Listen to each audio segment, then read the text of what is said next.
This episode shows the giant gap in the world of One Punch Man, the difference between the talented and the gifted.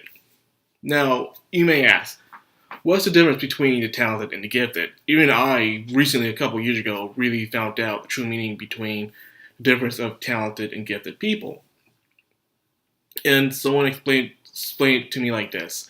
Let's start off with talent. A talent is a skill you work with and you add on to it as years go on and you learn to master it. It still needs some work, but you master it as years go on. It takes some work. The gifted is something you just automatically have, like breathing, like walking. You just know how to do it. And it makes you easy. It's like you usually go down that with the career you take. And you use that in everyday life skills and stuff like that. That's the difference between the gifted and the talent. With that being said, you can see why some people will envy those that are gifted and talented, or even both at the same time. And some will mistake them being the same. Unfortunately, that's not exactly how it is.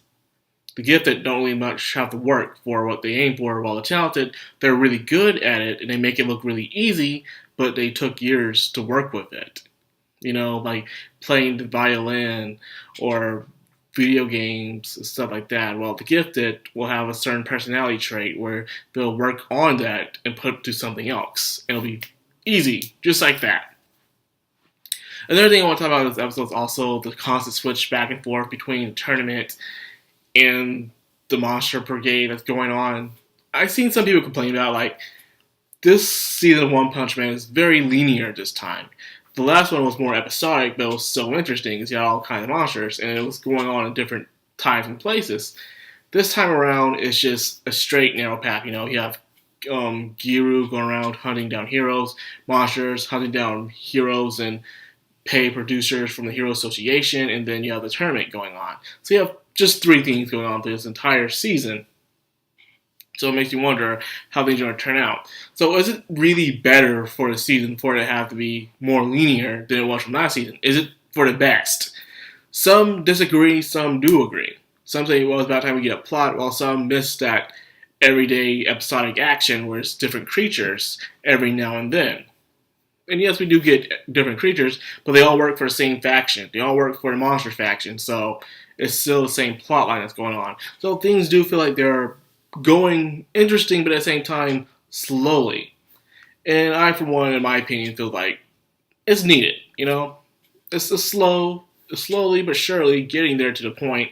Hopefully it don't take too long, because, you know, everyone's just been dying to see, I don't know, Saitama do something.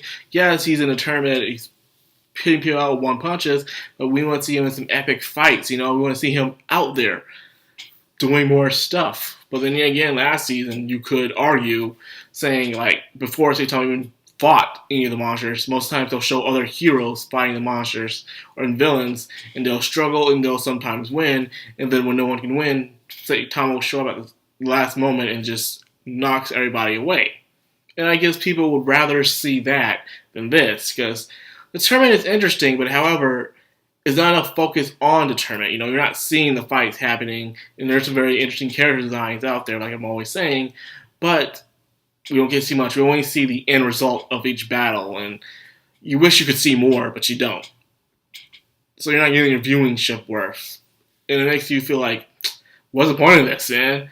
The only thing that's really interesting about this battle, really, is some of the heroes that you saw from last season, and the new guy, Seru, and Saitama. Seru, in a way, is like Saitama, but more boastful about it. You know, he has the looks, he has the style, and he's in the same way Saitama is. He wants to gain money without doing the work. Same thing with Saitama. He's in a tournament to get the freaking money, and probably he'll meet a better challenge. The same thing Seru is thinking.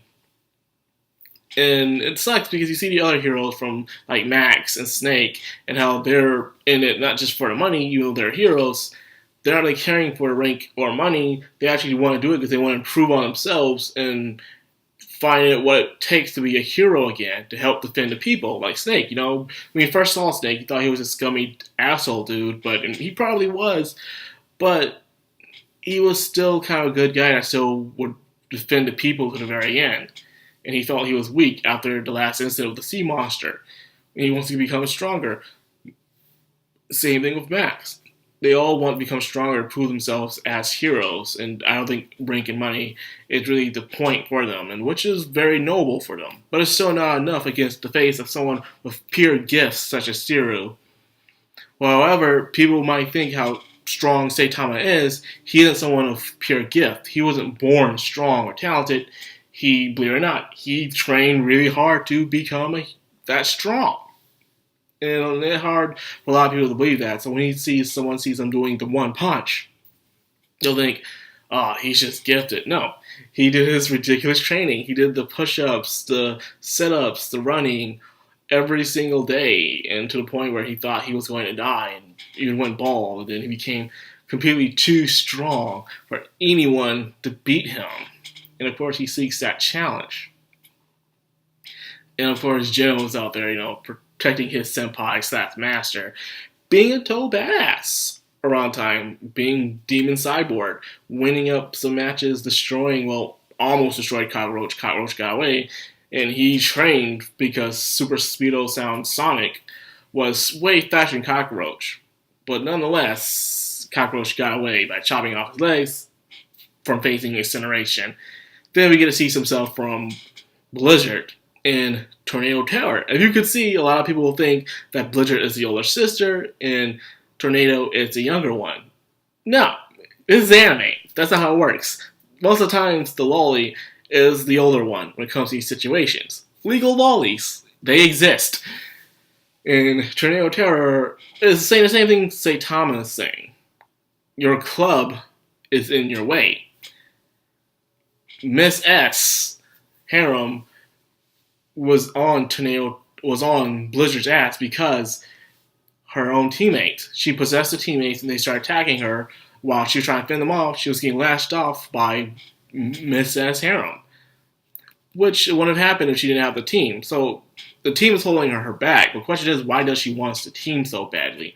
Hopefully they'll get into that, because they did in the comic, so hopefully they'll do it in the show too, where she just feels like she doesn't want to be like her sister all the way. Yeah, she had the talent, but she wants to be her own kind of person, to run her own kind of organization.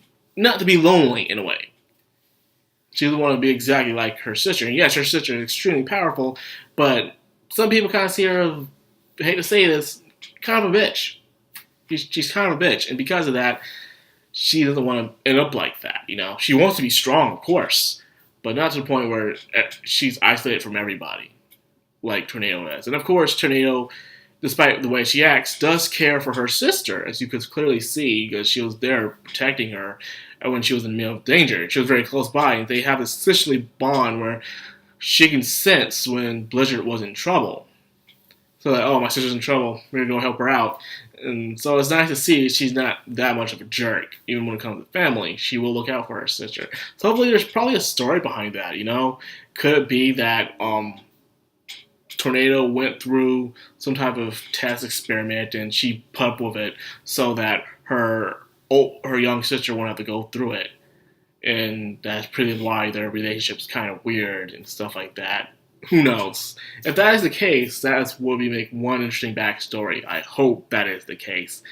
So anyways, like I said, the story is progressing, but at the same time, everything's still at a standstill. We still have a tournament and we still have monsters evading, but yet no true progression that's really going on right now. And I can see why some people are slowly falling out of it, in a way. I'm still holding on because the fights do get more interesting later on. It's just that it's just taking long enough. We're on episode 6.